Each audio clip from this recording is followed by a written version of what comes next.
Welcome to Foil Surfing Techniques, an instructional video for learning to surf foil.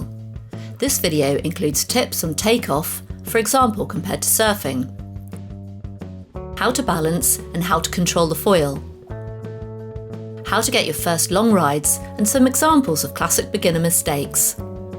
Plus there's information on safety, wave choice and etiquette. When popping up, you'll generally be landing your feet further up the board compared to surfing.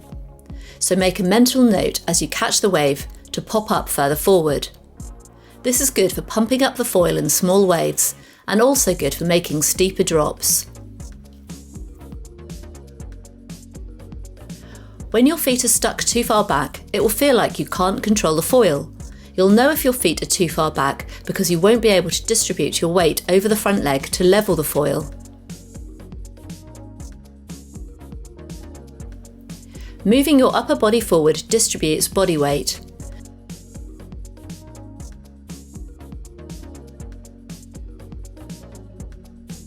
But if your feet are not in the right spot, then even this won't work. It's also worth noting that how the foil is set up is a factor, and the size of the foil, and also the power of the wave. Popping up to your feet when foiling is actually more physically demanding than surfing, because the board starts to rise. So you have to get to your feet super quick before the foil lifts.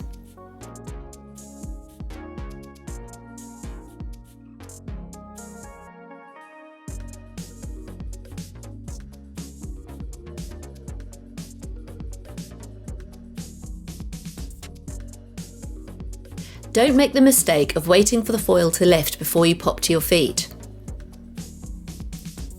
It's okay if the board slightly touches down, as it will generally come back up again, although you will lose speed from the drag.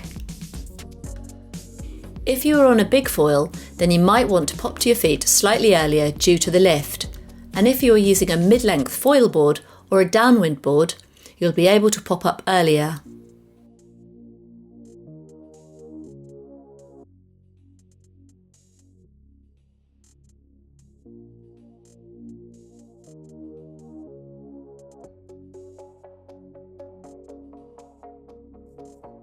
The paddling position is similar to surfing, but just a little bit further up the board. And kick more than you would when surfing. And get a good run up on the paddle. Plus, when the foil activates with the wave's energy, this helps you catch the wave.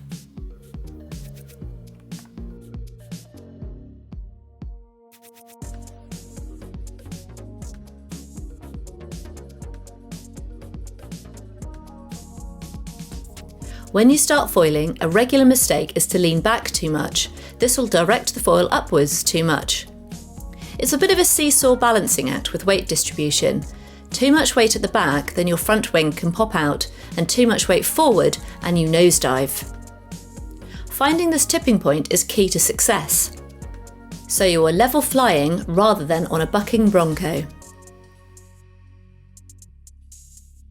Think of the board as a tool to manoeuvre the foil.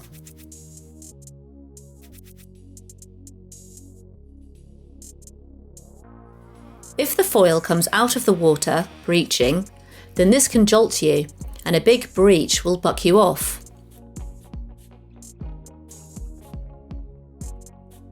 Although new generation foils are now able to handle breaching much better.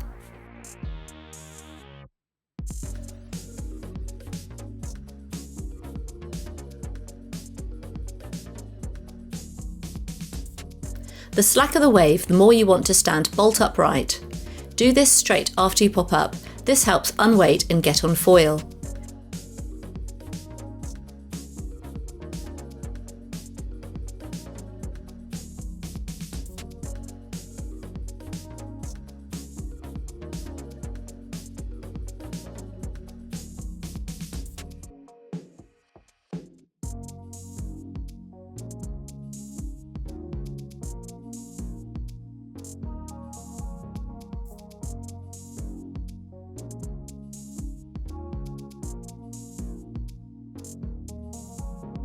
If it's steep, staying lower will reduce lift and help make the drop. Also try angled takeoffs, so you are leaving the pocket of the wave and heading out onto the shoulder. This gets you away from the tricky part of the wave, which is the pocket and the flats.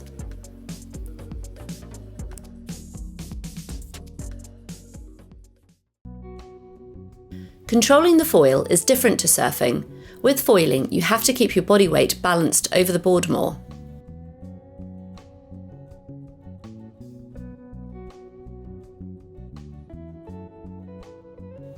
The balancing point is generally further forward compared to surfing. With foiling, there is less thrusting off the back foot compared to surfing. Weight distribution is more subtle in foiling.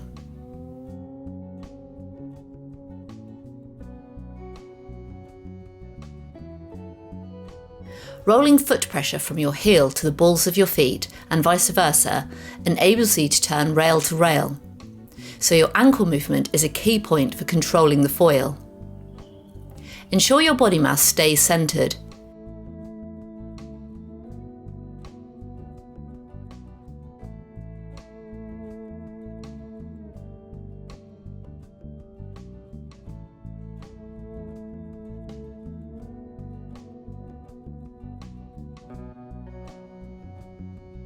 If you have too much body weight to one side, you'll lose control of the foil.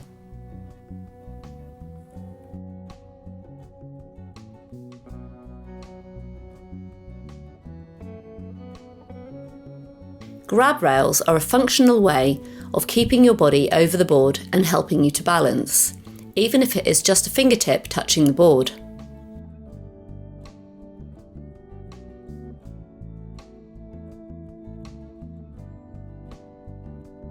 The foil is a relatively small area to be balancing on, and it's also on a long mast which has a large radius to pivot on. Unlike with surfing, where you will bog rail if you overbalance, foiling doesn't have a stop limit in the same way, making for extreme turns. At first, balancing on the foil feels alien compared to surfing, but eventually your brain works it out and it feels like surfing. Foiling 2-foot slack waves feels like surfing 5-foot bowley waves, hence the appeal for learning to foil.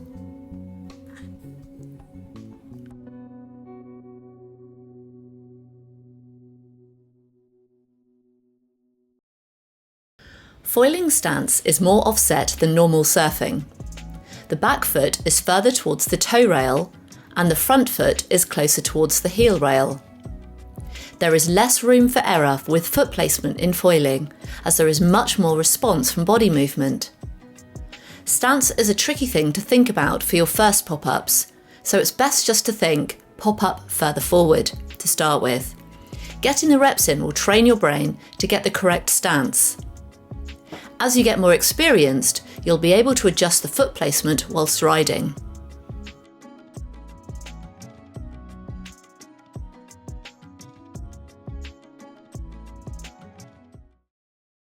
If you're going too slow, there's a good chance that you will stall and come off the foil, and this can be abrupt.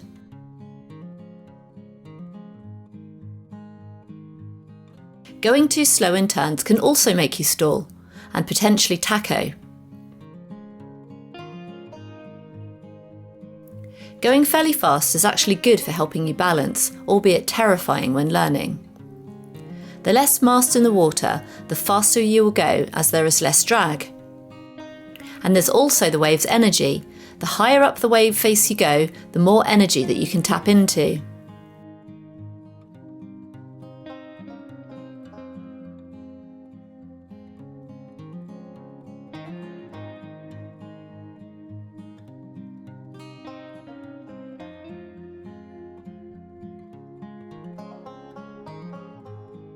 Other speed killers are seaweed, fish, rocks and sandbars.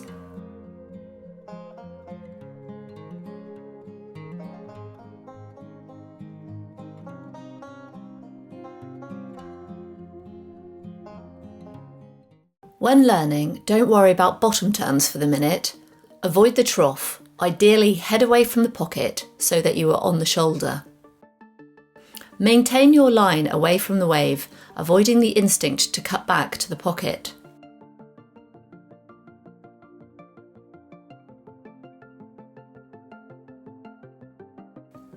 Even leaving the wave altogether is good, as this gives you a chance to feel the foil glide. When you are initially learning, it's fine to be flying low to gain the confidence, but you will have to learn to fly higher so that you have more speed to turn. If you turn at low speed, there's a chance that you will stall or tacho, or both.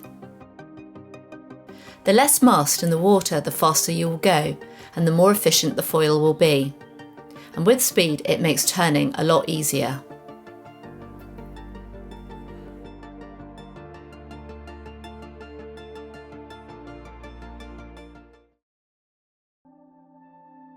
A classic beginner foil mistake is going into surf survival stance. This puts too much weight on the back leg, which will direct the foil upwards and out of the water. You can see the foil breach the surface. Another one is being too tense. Try to stay relaxed, particularly with your upper body.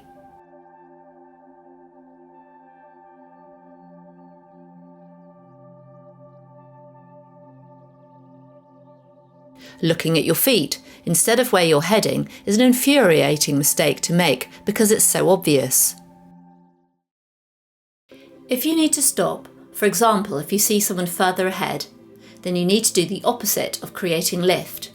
So lower your body to the board so you are weighting the board down to come off foil, with a slight bit of extra weight over the front leg so the foil is heading down.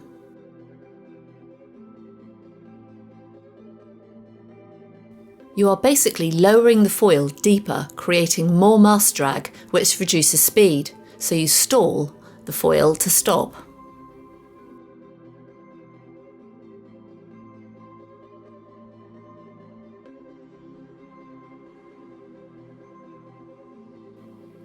This is difficult to do at first. That's why it's important to always check your potential flight path for other water users before you catch a wave.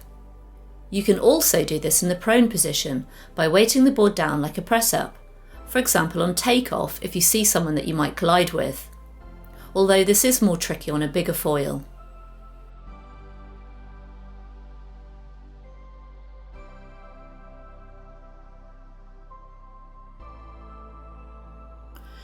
If there is space, you can use the normal surfing technique of gently pushing your board away from you and landing flat.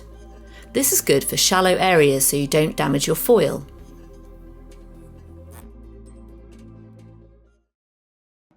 The first few surf foil sessions are brutal for wipeouts. A helmet is recommended and a longer leash.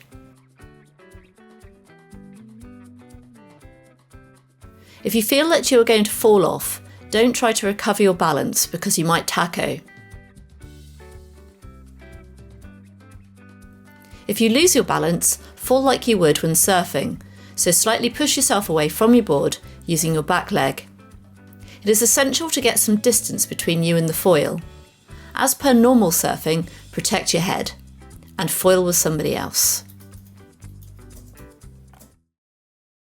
Choice of waves and conditions are important, particularly when learning to foil.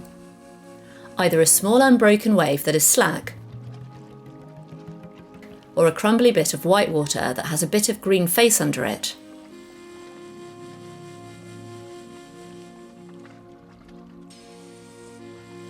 You don't want a steep wave or a big whitewater chip-in whilst you're learning.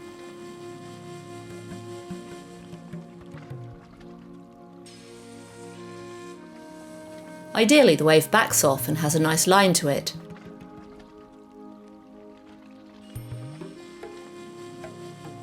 It's surprising how small of wave you need to get on foil. You just need the wave to cap. So with good timing, you can foil tiny waves.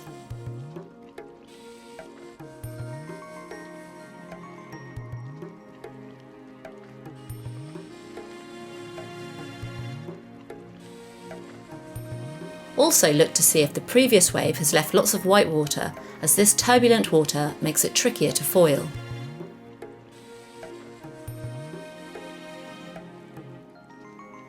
Strong currents also affect the foil.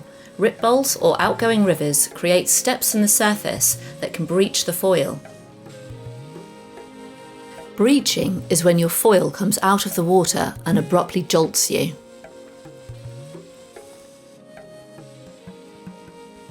Backwash can also cause lifting the foil up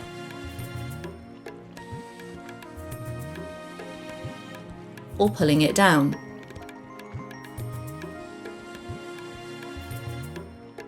Even a deep hole on the beach can cause problems, as water drains off the bank into a deep hole, and this change in depth can pull the foil down.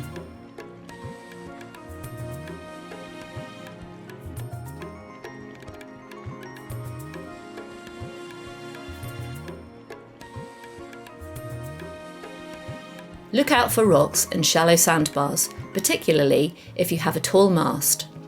When you get more proficient, you can learn to keep the foil just under the water surface through shallow areas.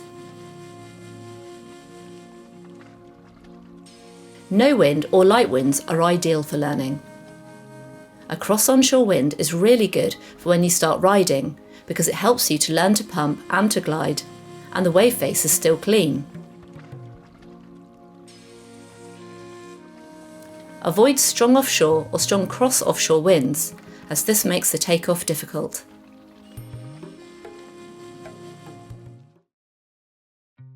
It's super important that you learn in a quiet area of the beach. You don't need to be at a main surf break to foil, that's the fun of it, as you can foil slack waves that surfers don't want. Or foil at a tide when it's slacker and not too good for surfing. Before paddling to catch a wave, ensure there is nobody else in your potential flight path. Particularly as you can cover a lot of ground in a short space of time when foiling, so you have to check a larger area before you catch a wave. The takeoff is a critical part, and it is absolutely essential that nobody is near you as you pop up. In short, find some space in the lineup.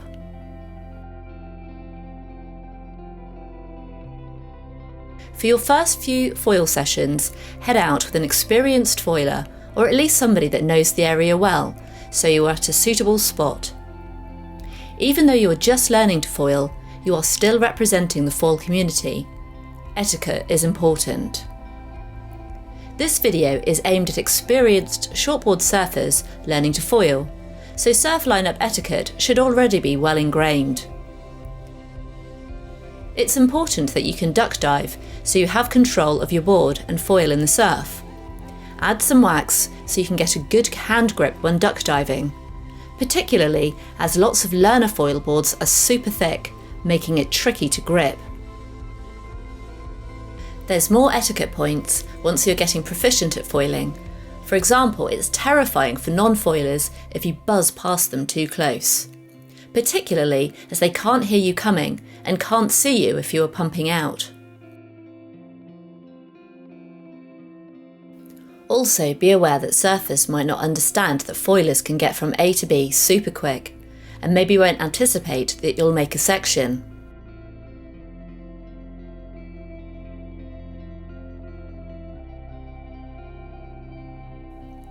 If you are coming from a non-surf background, then ensure you watch our surfing etiquette videos. Before you catch a wave, it's a good idea to get a feel for the foil's lift and how your weight distribution on the board affects the foil.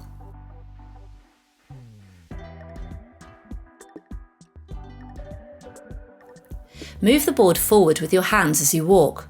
You'll feel the lift from the foil activate.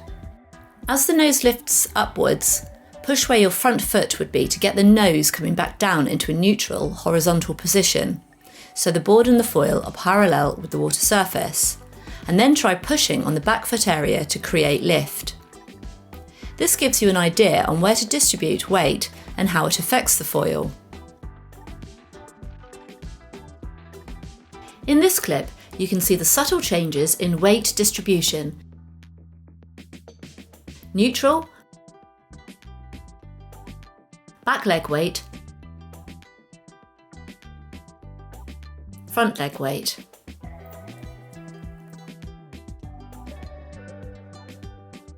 Hopefully this will prevent you from instinctively leaning back, which is the most common mistake to make when learning. Another common error is to overcompensate for lift so that you end up nosediving. Finding the balance is key to keeping the foil underwater and level flying.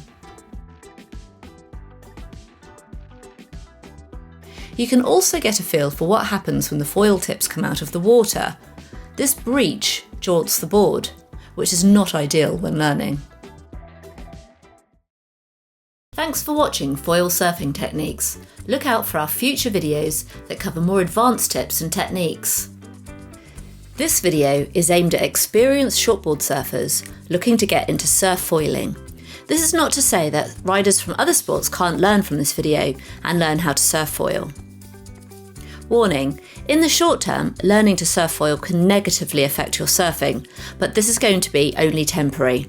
In the long term, foiling gets you fitter, with stronger leg muscles, and it can actually improve your surfing. And don't worry if your shortboard feels wobbly when you lay back on it after foiling. Eventually you'll be able to go between surfing and foiling with no negative effects. Try surfing and foiling in the same day to help your brain sort it out. Future videos will cover more advanced tips and techniques.